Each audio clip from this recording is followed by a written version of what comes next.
Dairy में आपका स्वागत है। तो चलिए दोस्तों, आज हम बात करेंगे देश में होने वाले 10 सबसे बड़े फाइनेंशियल स्कैम्स की जिन्होंने देश को हिला कर रख दिया था। इस लिस्ट में 10वें नंबर पर 1992 में होने वाला 4000 करोड़ रुपए का हर्षद मेहता स्कैम, जिसमें हर्षद मेहता ने बैंकिंग सिस्टम से 1000 करोड़ रुपए ट्रांसफ़र करके 4000 करोड़ की कीमत वाले BSE शेयर्स खरीदे। इसका पता तब चला जब SBI ने गवर्नमेंट को सिक्योरिटी शॉर्टेज के बारे में बतलाया। इन्वेस्टिगेशन के बाद पता चला कि मेहता ने 4000 करोड़ रुपए की हेराफेरी की, जिससे मार्केट 72% गिर गई।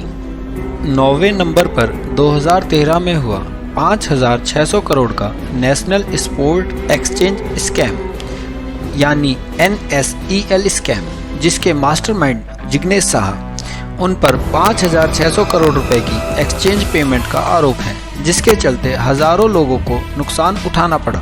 8वें नंबर पर 2013 में 10,000 करोड़ का शारदा चिटफंड स्कैम, जिसमें शारदा चिटफंड ग्रुप के चेयरमैन और मैनेजिंग डायरेक्टर सुदीप सेन ने कई स्कीमों के जरिए बंगाल व उड़ीसा के करीब 14 लाख निवेशकों को ठगा। 7वें नंबर पर 2009 में हुआ 14,000 करोड़ का सत्यम घोटाला, जिसमें सत्यम कंप्यूटर्स के former chairman B Ramalingan Raju ने कंपनी के अकाउंट्स में गड़बड़ी की तथा कई वर्षों तक करोड़ों का प्रॉफिट दिखाने की बात कोर्ट में स्वीकारी, जिसका खुलासा जनवरी 2009 के दौरान हुआ।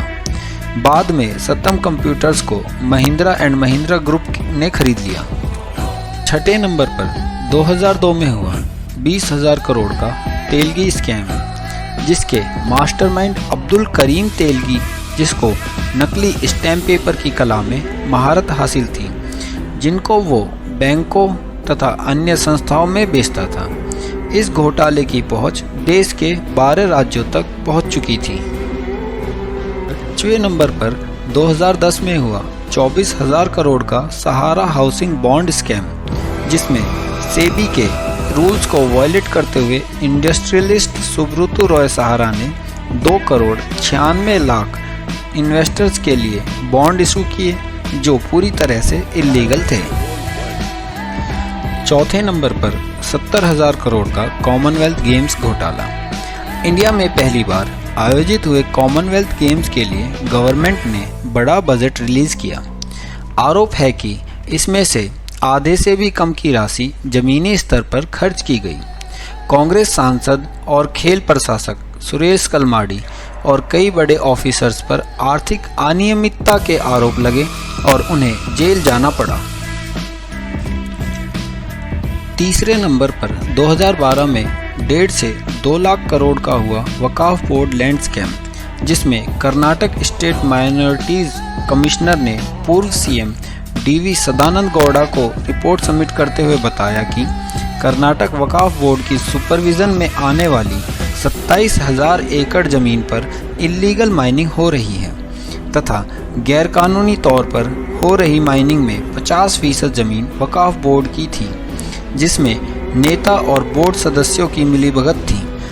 दूसरे नंबर पर 2008 में 1,76,000 करोड़ का 2G स्पेक्ट्रम घोटाला, जिसमें मंत्रियों ने कथित तौर पर मोबाइल कंपनियों को फायदा पहुंचाने के लिए जल्दबाजी में मोबाइल स्पेक्ट्रम का आवंटन कर दिया। इससे देश के रेवेन्यू में 1,76,000 करोड़ का नुकसान हुआ। पूर्व दूरसंचार मंत्री A राजा और दयानिधि मारन पर कार्रवाई शुरू हुई और बड़ी कंपनियों के पद अधिकारियों को जेल की हवा भी खानी पड़ी।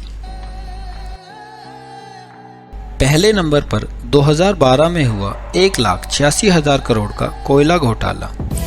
आज़ाद भारत के इतिहास में अब तक का सबसे बड़ा घोटाला, जिसमें मनमोहन गवर्नमेंट ने निजी कंपनियों को कोयला खदानों को आवंटित किया। इस पर कैग की रिपोर्ट ने खुलासा किया कि गलत तरीके से कोयला आवंटित किया गया है। इस आवंटन से देश को करीब 1,86,000 करोड़ रुपए का नुकसान हुआ। सितंबर 2014 में सुप्रीम कोर्ट ने 218 में से 214 खदानों के आवंटन को रद्द कर